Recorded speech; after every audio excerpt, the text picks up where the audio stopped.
할렐루야.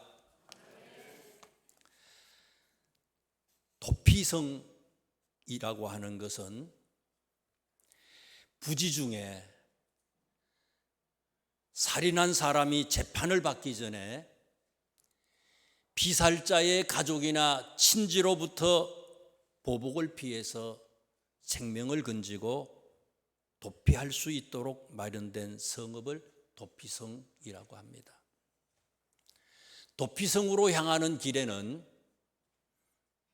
도피성이라고 쓴 그런 이정표를 군데군데 설치를 해서 또 눈에 띄기 쉬운 길목에 설치를 했고 길을 넓게 닦아놔서 도피하기에 아주 용이하게 했습니다. 도피자가 도피성에 도착을 하면은 생활에 불편함이 없도록 모든 생필품을 비치하기도 했다고 합니다. 이스라엘의 도피성이 모두 6곳이 있었습니다. 요단강 서쪽에 3곳, 그리고 요단강 동편에 3곳을 설치하였고 인접한 도피성의 거리가 대략 43km 정도로 거의 균일하게 설치를 해서 이스라엘 어떤 지역에서라도 억울하게 죽임을 당하지 않고 하루면 도피성에 피신할 수 있도록 그렇게 설치를 했습니다. 도피성 제도의 궁극적인 목적은 마태복음 11장 28절에 나오는 말씀처럼 수고하고 무거운 짐진 자들아 다 내게로 오라 내가 너희를 쉬게 하리라 하신 예수 그리스도의 오신 목적을 수천 년 전에 미리 예표하신 그런 제도였습니다. 그래서 저는 오늘 본문 말씀을 통해서 본문 말씀이 주시는 하나님의 영적 교훈을 함께 살펴보고자 합니다. 첫 번째, 우리 교회가 이 시대의 도피성이 되기를 간절히 소원합니다. 본문 19장 18절에 있는 말씀을 한번 보세요. 19장 18절에 있는 말씀에 보시면은요, 다윗이 어디에 가서 살았다고 했어요? 다윗과 사무엘이 나요스로 가서 살았다 이렇게 기록되어 있습니다. 나요이라고 하는 말은 거주지, 거처, 주택 이런 뜻을 가지고 있습니다. 오늘날의 기숙사와 같은 그런 곳입니다. 나요는 사무엘이 자신에게 찾아오는 제자들을 수용하기 위해서 세운 선지자 학생들의 기숙사였습니다. 요약하면 라마 나요는 사무엘의 고향 동네에 세운 선지자 학교로서 사무엘이 기도하고 말씀을 가르치고 교육하는 오늘날의 교회와 같은 곳입니다. 마찬가지로 저는 우리 명석교회와 이 시대의 모든 교회들이 라마 나요시 되기를 소원합니다. 누구든지 교회에 오기만 하면 위로를 받고 쉼을 얻고 해결함을 받고 치유함을 받고 구원함을 받을 수 있는 곳, 그곳이 이 시대의 모든 교회들이 될 수 있기를 주님의 이름으로 축원합니다. 시편 42편 1절 말씀에 성경은 이렇게 기록이 되어 있습니다. 하나님이여 사슴이 시냇물을 찾기에 갈급함같이 내 영혼이 주를 찾기에 갈급하나이다. 시냇가는 사슴이 오기를 기다리는 사나운 맹수들이 있습니다. 그리고 맹수보다 더 무서운 사냥꾼들이 덫을 놓고 총을 겨누고 기다리고 있기도 합니다. 사슴은 영리하기에 그 사실을 알면서도 참다가 너무너무 목이 마르기에 죽기를 각오하고 시냇물을 먹으려고 찾아옵니다.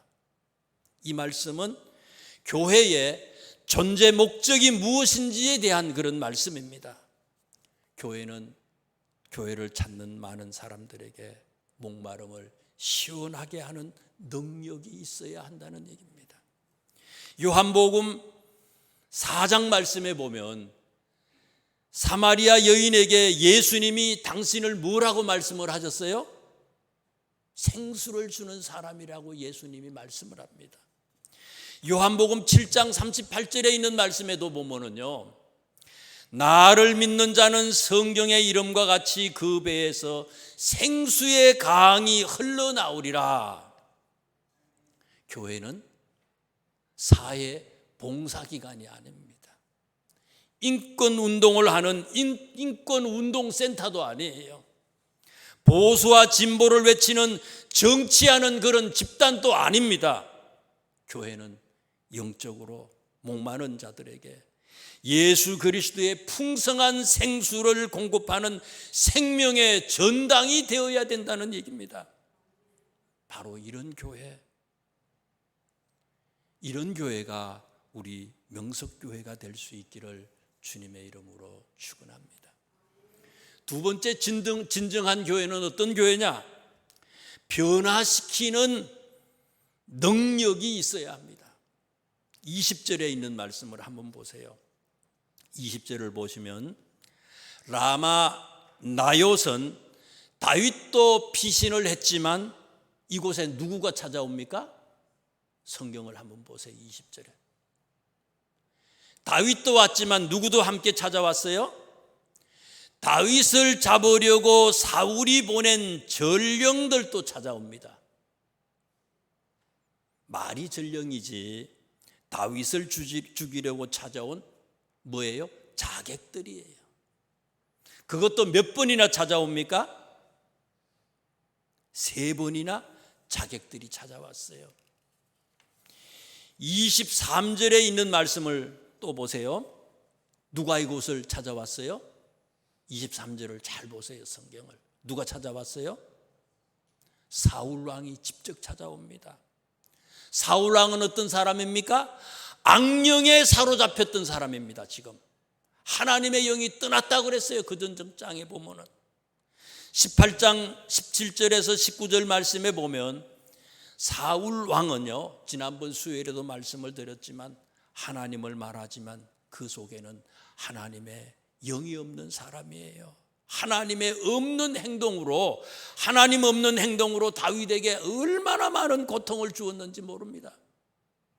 자기 큰딸 메랍을 다윗에게 주겠다고 여러 번 약속을 했지요. 그런데 결혼식이 임박해가지고 어떻게 했어요?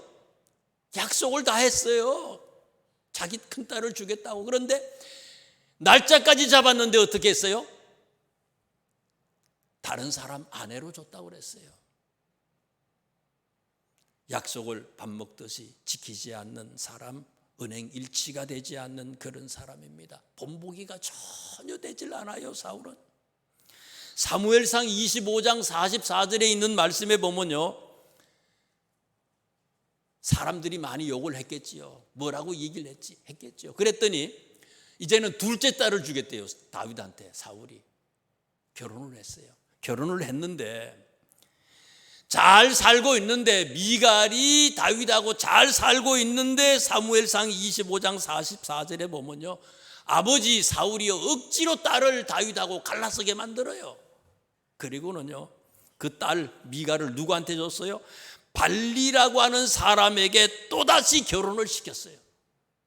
도저히 이해할 수 없는 개팍스러운 그런 자기중심의 사람이 누구냐? 그 사람이 사울이 아무 사람의 말도 듣지 않아요. 고집불통이에요.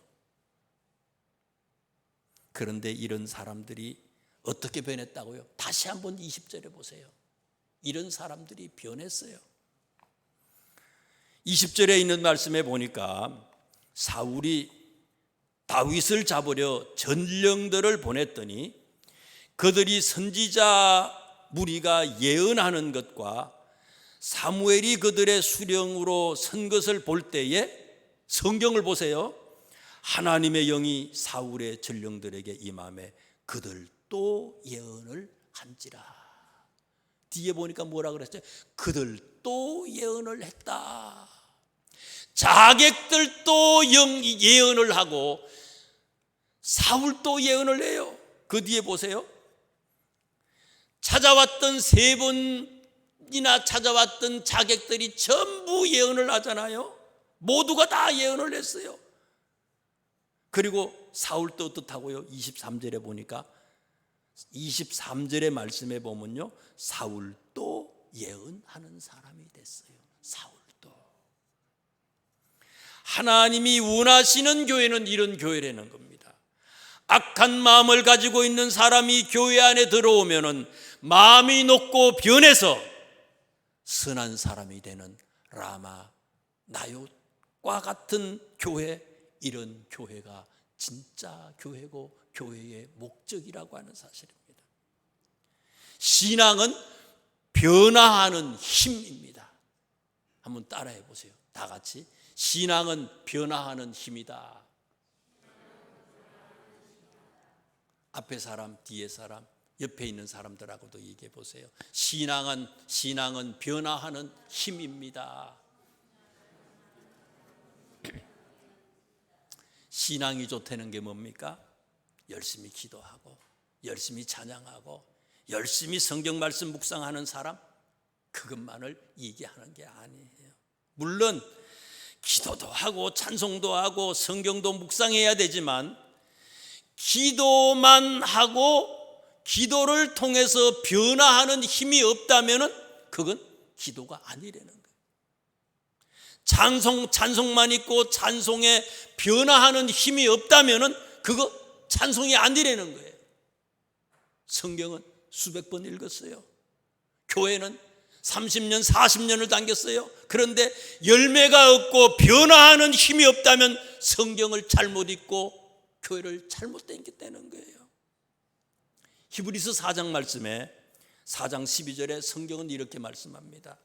하나님의 말씀은 살아있고 활력이 있어 좌우의 날선 어떤 검보다 예리하고 혼과 영과 관절과 골수를 찔러 쪼개기까지 한다. 변화시키지 않는 것은 말씀이 아니라는 거예요. 진정한 교회는 변화가 있어야 되고 변화시키는 능력이 있는 교회라는 얘기입니다. 세 번째, 교회는요, 강력한 영적 에너지를 가진 지도자들이 많이 있어야 합니다. 20절을 다시 한번 보세요. 계속해서 20절을 보는데요, 사울이 보낸 그런 자객들이 무엇을 보고 예언하는 사람으로 바뀌어졌습니까? 잘 보세요. 다윗을 죽이려고 자객들이 왔어요. 그런데 그 자객들이 변했어요. 예언하는 사람으로 변했습니다. 뭐 때문에 변했어요? 성경을 보세요. 뭐 때문에 변했어요? 선지자의 무리가 예언하는 것과 사무엘이 그들의 수령으로 선 것을 보고 자객들도 예언하는 사람으로 변했다고 했어요. 예언하는 선지자의 무리와 사무엘이 그들의 수령으로 있는 것을 보고 자객들이 변했어요. 하나님의 영으로 충만한 사람들을 보고 그 사람들이 변했다는 거예요. 깡패가 변하고 도적자가 변하고 살인자가 변했다는 거예요. 23절에 있는 말씀을 한번 보세요. 사울이 라마 나요스로 가니라 하나님의 영이 그에게도 임하시니 그가 라마 나요스에 이르기까지 걸어가며 예언을 했다. 잘 23절에 있는 말씀을 곱씹어서 한번 잘 보세요. 여러분, 불이 뜨거우면요, 아주 뜨거우면 불 속에 안 들어가도요, 불 가까이에 가기만 해도 화상을 입잖아요. 불이 확 붙어버려. 마찬가지로 이 23절에 있는 말씀은요, 사울이 언제 예언을, 이 라마 라요스에 찾아왔던 사울이 언제 예언을 하기 시작을 했어요? 라마 나요스로 가는 도중이에요. 도중에 가지도 않았어. 아직까지 사무엘이 계시는 그곳에 가지도 않았어요. 가지도 않았는데 라마에 와서 이 나요스라고 하는 선지자의 기숙사, 이 오늘날의 교회로 가는 도중에 도착하기 전에 이미 사울이 어떻게 됐다고요? 예언하는 사람이 돼버린 거예요. 이게요. 왜 그래요? 이유가 뭡니까? 사무엘과 그의 선지자들은 용광로와 같이 강력한 영적 에너지를 소유했던 그런 사람들이었다는 거예요. 이런 사람들이 많은 교회가 진짜 교회라는 거예요. 변화시킬 수 있는 능력이 여기에서 나왔다는 거예요. 사도행전 2장 41절에 있는 말씀에 보면요, 마가의 다락방에 성령의 충만함이 임했어요. 그랬더니 제자들이 나가서 전도를 했더니 하루에 몇 명이 교회로 들어왔다 그랬어요? 3,000명이.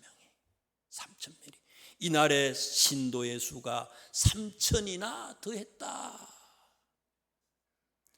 성령의 충만을 받으니까 무서워서 떨던 사람들이 나가서 복음을 전할 수 있게 되고, 전했더니 엄청난 역사가 나타났다는 거예요. 내가 뜨거우니까, 내가 강력하니까 역사가 나타났다는 거예요. 사도행전 2장 43절에서 47절에 있는 말씀에 보면요, 성령으로 충만하니 나타났던 역사들을 얘기합니다. 사도행전 2장 43절에는요, 많은 기사와 표적들이 나타났다고 했어요. 사도행전 2장 45절에 있는 말씀에 보니까 재산과 소유를 팔아 각 사람의 필요를 따라 나눠줬다. 은혜를 받으니까, 하나님의 영으로 충만하니까요, 소유욕도 사라졌어. 내게 있는 모든 것이 하나님의 것이야. 내 목숨도 아깝지 않아. 내 목숨도 하나님의 것이야. 성령이 충만하니까요, 옛날에는 지옥이 있는지 천국이 있는지 아무리 얘기도 몰랐는데 성령이 충만하니까 하나님의 나라가 보여. 성령이 충만하니까 내 옆에서, 내 주변에서 살려달라고 영적으로 죽어가는 많은 사람들의 그 외침을 들을 수가 있게 됐어요. 사도행전 2장 46절에 있는 말씀에 보니까요, 날마다 마음을 같이하여 성전에 모이기를 힘썼다. 언제 모였다고요? 날마다 모여. 여러분, 이때는 바쁜 일이 없겠어요? 이때는 직장이 없어요? 이때는 사업이 없습니까? 다 바빠. 그런데도 성령의 충만함을 받으니까, 영적인 에너지가 강력하니까 이 사람들이 언제 모였어요? 날마다 성전에 모이기를 힘썼다고 했어요. 매일 교회에 모였어요. 예배가 회복이 됐다는 거예요. 계속해서 사도행전 2장 47절 말씀해 보니까 온 백성에게 칭송을 받았다. 온 백성에게, 믿지 않는 모든 사람들에게, 믿지 않는 아내, 믿지 않는 남편, 믿지 않는 자녀들, 친지들, 그리고 이웃 사람들에게, 모든 사람에게 칭송을 받았다. 그래서 주께서 구원받는 사람을 날마다 더하게 했다. 교회 밖에 있는 사람들에게도 인정을 받게 됐어요. 이런 모든 기적들이 나타나게 된 원인이 뭐라고요? 영적 에너지가 충만하니 나타났던 현상들이었다는 얘기입니다. 사무엘상 15장 35절에 있는 말씀에 보면은요, 아주 조금 전이지요. 15장 35절에 있는 말씀에 보면요, 사무엘 선지자가 죽는 날까지 사울을 다시는 가서 보지 아니했다 그랬어요. 아무리 말을 해도 말을 듣지 않아. 고집불통이야. 하나님의 말씀을 한 번 전하고 두 번 전하고 계속해서 전했는데 말을 듣지를 않아. 들어먹지를 않아. 아주 강팍해졌어, 이 사울 왕이요. 그랬더니 15장 35절 말씀에 보면요, 사무엘이 죽는 날까지 사울한테 가지 않아요. 돌아올 때까지 100분 가고 200분 가고 그것도 아니에요. 선이 있으니까 딱 끊어버렸어. 사무엘이 가지 않아. 신방도 안 갔어요. 그랬더니 23절, 오늘 본문의 23절을 보세요. 사무엘은 사울한테 안 갔어요. 여러분, 사무엘이 사울한테 안 갔는데 반대로 무슨 일이 일어났어요? 누가 사무엘을 찾아와요? 사울이 찾아오지요. 자석이 강력하면 어때요? 멀리 있는 쇠붙이 끌어당기잖아요. 내가 안 가도요, 내가 강력하니까 찾아오게 만든다는 거예요. 마찬가지로 하나님의 강력한 영적 에너지를 소유하게 되면 세상이 우리를 찾게 된다는 거예요. 그러므로 목회자인 저를 비롯해서 우리 성도 한 사람 한 사람, 장로님들이 하나님의 영으로 충만해야 돼요. 식어버리면 안 돼요. 고집불통이 되면 안 돼요. 권사님들이 하나님의 영으로 충만해져야 돼요. 집사님들이 하나님의 영으로 충만해져야 되고요. 교회 학교의 어린아이들까지 하나님의 에너지로 충만한 교회가 돼야 된다는 얘기입니다. 그래야지 그 불이 온 동네에 땅끝까지 불태울 수 있게 된다는 얘기입니다. 사도행전 1장 8절 말씀에 성령이 너희에게 임하시면 너희가 권능을 받고 예루살렘과 온 유대와 사마리아 땅끝까지 이르러 내 증인이 되리라. 예수님이 말씀하셨어요. 문제는 내가 먼저 성령으로 충만해야 땅끝까지 복음을 전하는 증인이 될 수 있는 거예요. 이게 안 되면 아무것도 안 되는 거예요. 내가 싸늘하게 식어져 있으면 아무것도 알 수 없는 거예요. 내가 식어 있는데 다른 사람한테 손가락질 할 이유가 어디 있어요? 나부터 먼저 돌봐보세요. 시작은 성령 충만으로부터 시작을 했습니다. 반대로 교회가 성령 충만이 없다면 그것은 교회가 아닙니다. 성도가 성령 충만이 없다면 그 또한 성도가 아니죠. 말씀을 정리합니다. 오늘 말씀의 교훈은, 첫째, 교회는 힘들고 어려운 많은 사람들이 찾아올 수 있는 도피성이 되어야 하고, 찾아오는 모든 사람들에게 예수 그리스도의 생수를 풍성하게 공급할 수 있어야 된다는 얘기입니다. 두 번째, 진정한 교회는 어떤 교회라고요? 변화하는 힘이 있어야 돼요. 세 번째, 교회는 어떤 교회라고요? 이 변화하는 힘이 어디서 나왔다고요? 강력한 영적인 힘이 있을 때에 변화시키는 거예요.